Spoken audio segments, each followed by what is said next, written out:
ये इनका अंदरूनी मामला है। भारतीय जनता पार्टी के कार्यकर्ता के नाते मुझे इसमें कुछ नहीं कहना। राजस्थान में जब से सरकार बनी है उसी दिन से इनके अंतर्कलह शुरू हो गया था। और स्वाभाविक भी है कि जिस व्यक्ति ने वहाँ 5-7 साल काम किया पार्टी के लिए, अब अचानक मुख्यमंत्री और बन गया, चलो मान लो वो भी होता, आपस में तालमेल नहीं है। तो ये कोई पहली बार नहीं हो रहा है, ऐसा कई बार हुआ है।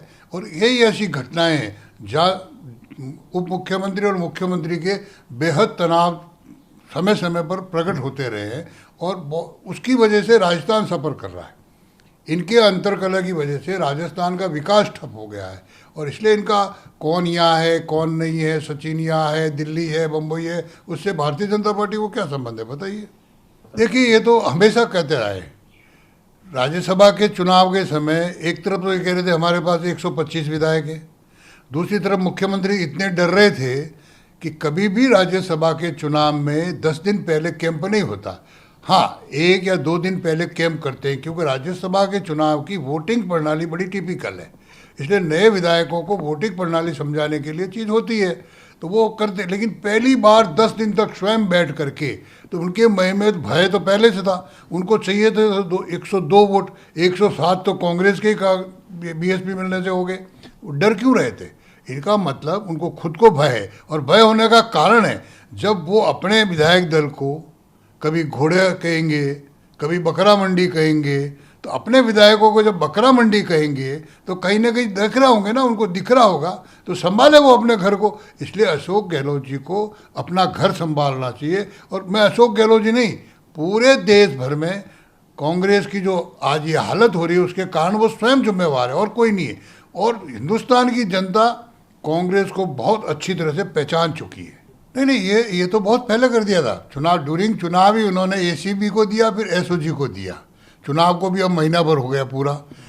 जब वो वर्तमान उस समय जो सिटिंग अधिकारी थे उन्होंने कोई हलचल नहीं की तो रातों रात अधिकारी बदले, दोनों डिपार्टमेंट के हेड ऑफ द डिपार्टमेंट बदले, और उसके दूसरे दिन ही 2 लोग अरेस्ट हो गए। तो कम से कम मुख्यमंत्री को मुझे लगता है अपने पुलिस प्रशासन पे भी भरोसा नहीं है। जब आपने 2 लोग अरेस्ट कर दिए और उनको लग रहा है कि बीजेपी का कहीं ना कहीं इन्वॉल्व है, तो जो 2 लोग वो एसओजी की कस्टडी में है, एसओजी उसका इंट्रोगेशन कर रही है, तो उनमें से निकाल के फिर रखते जनता के बीच में, अपनी भड़ास मिटाने के लिए, अपने झगड़े को टालने के लिए, अपनी कुर्सी को सुरक्षित करने के लिए। और मुझे ऐसा लगता है कुल मिला के कहीं ना कहीं वो चाहते हैं कि मेरे रास्ते में जो जो आएगा मैं उनको यहाँ से राजस्थान से निकाल दूंगा। तो उनके घर का मामला है, उसमें बीजेपी का है। लेकिन सर, मुख्यमंत्री अपने ही खिलाफ क्यों संबंध करवाएंगे? जब एसओजी करेगी, देखिए कांग्रेस की कल्चर रही है हमेशा, जब खुद को नहीं बनते ना तो वो खिसियानी बिल्ली खंबा नोचे, इस तरह के व्यवहार करती है। और इसीलिए क्या कांग्रेस ने कब कब नहीं कहा मुझे बताइए? आदरणीय प्रधानमंत्री जी को सीएम रहते हुए एसआईटी ने घंटों इंट्रोगेशन किया, हमने तो कोई प्रचार नहीं किया, हमने तो किसी के खिलाफ नहीं कहा कि वो करे। ठीक है, आइए करिए साथ। तो जब उनकी, इसका मतलब उनको एसओजी पे भरोसा नहीं। जब वो कह रहे हैं कि हमने 2 पकड़ लिए, दोनों बीजेपी के वर्कर हैं, तो निकाले उनमें से कुछ ना कुछ। अब वो कभी कहते हैं 35 करोड़, कभी कहते हैं 25 करोड़, कभी कहते हैं 10 करोड़। तो जो 10 करोड़ या 25 करोड़, जब आदमी है, प्रशासन उनके पास है, पुलिस उनके पास है, शासन उनका है, सारी इंटेलिजेंसी उनके पास है, निकाल के क्यों नहीं बाहर ला रहे? वो सिर्फ अपने सारे आखिरी झगड़े को, अपने अंदरूनी झगड़े को मिटाने के लिए कुंठाएं प्रकट कर रहे हैं। और मुझे बड़ा कष्ट के साथ कहना पड़ रहा है कि उन्होंने मुख्यमंत्री के पद की गरिमा को भी ठेस पहुंचाई है। जिस प्रकार के शब्दों का उपयोग कर रहे हैं, यानी वो मनुष्यों को घोड़ा बना रहे हैं, बकरा बना रहे हैं, देश के प्रधानमंत्री को बेशरम कह रहे हैं, क्या क्या नहीं कर रहे हैं वो।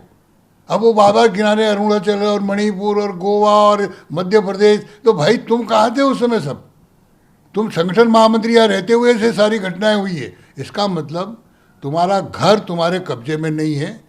वो अपने घर को संभाले, अपने घर में जो कुछ है उसको ठीक करे, अपना व्यवहार ठीक करे। कोई अगर नेता से क्यों दुखी है, अपने कार्यकर्ताओं को संभाले। बीजेपी कार्यकर्ताओं की पार्टी है और इसलिए बीजेपी निश्चित रूप से, आज भी आप देखिए हमारा राष्ट्रीय अध्यक्ष से लगाकर प्रधानमंत्री जी, गृह मंत्री जी और मंडल अध्यक्ष तक, हम लगातार वर्चुअल मीटिंगें कर करके कार्यकर्ताओं को काम में लगा रहे हैं। कोविड में लगा रहे हैं, बाकी गवर्नमेंट की फंक्शनिंग में लगा रहे हैं, सब में लगा रहे हैं। हम तो हमारा काम कर रहे हैं। और इसलिए वो आरोप किसी पे मढ़े, खुद की लड़ाई का किसी पे ऐसे नहीं होता, और हम डरने वाले नहीं हैं। वो एसओजी का करे ना, हम लोगों पे करे ना, क्या दिक्कत है। अब वो खुद कह रहे साहब मुझे भी समन दिया है, डिप्टी सीएम को भी समन दिया है। ये दुर्भाग्य है कि आज रहते हुए खुद पार्टी के लोग अपनी पार्टी की ही जांच कर रहे हैं। इसका मतलब कहीं ना कहीं अंदर चिंगारी जरूर उठ रही है। वो चिंगारी को दबाने के लिए बीजेपी का नाम ले रहे हैं। तो उसमें गलत क्या कहा? आखिर देखिए, पॉलिटिक्स एक जगह मित्रता तो होगी ना कहीं ना कहीं। और सिंधिया जी का नाम क्यों ले रहे हो? कपिल सिब्बल जी ने कहा आज सुबह कि जब सारे घोड़े अस्तबल से भाग जाएंगे, जब सावधान होंगे क्या। उन्होंने कहा है, ट्वीट किया है, अपनी पार्टी पे ही किया है। वो तो पार्टी के वरिष्ठतम नेता है। हर संकट में कपिल सिब्बल जी खड़े रहते हैं। तो जहाँ घोड़े अगर कहते हैं ना, तो घोड़े तो जहाँ हरियाली होगी वहाँ कुलाचे मारेगा, वहाँ जाएगा ही जाएगा। अगर वो सूखे में रहा तो उसके खुर खत्म हो जाएंगे। इसलिए उसको हरियाली चाहिए। तो वो चिंता करे कि हमारे यहाँ की हरियाली खत्म हो रही है। और इसलिए सिंधिया जी को क्यों कोट कर रहे हो? बाकी सब ने भी किया है ना, कपिल सिब्बल ने भी किया, सिंधिया जी ने तो अभी किया। मान लो सिंधिया जी तो वो एक आयु के भी हैं, साथ पड़े होंगे, जो भी होगा वो जाने। लेकिन क्या किसी के बारे में मैं कह रहा हूँ कि कहीं ना कहीं तो है ना अंदर आपस में खिंचाव, इसलिए ये सारी चीज़ें पैदा हो रही है। क्यों हो रही है? रोके इसको। देखिए, ये अगर मगर का कोई उत्तर नहीं होता है। कौन थामेगा, कौन नहीं थामेगा, कौन जाएगा, कौन नहीं आएगा। सवाल है उनका घर संभालने की। हमको हमारा घर संभालना, हम संभाल रहे हैं पूरे प्रेम से।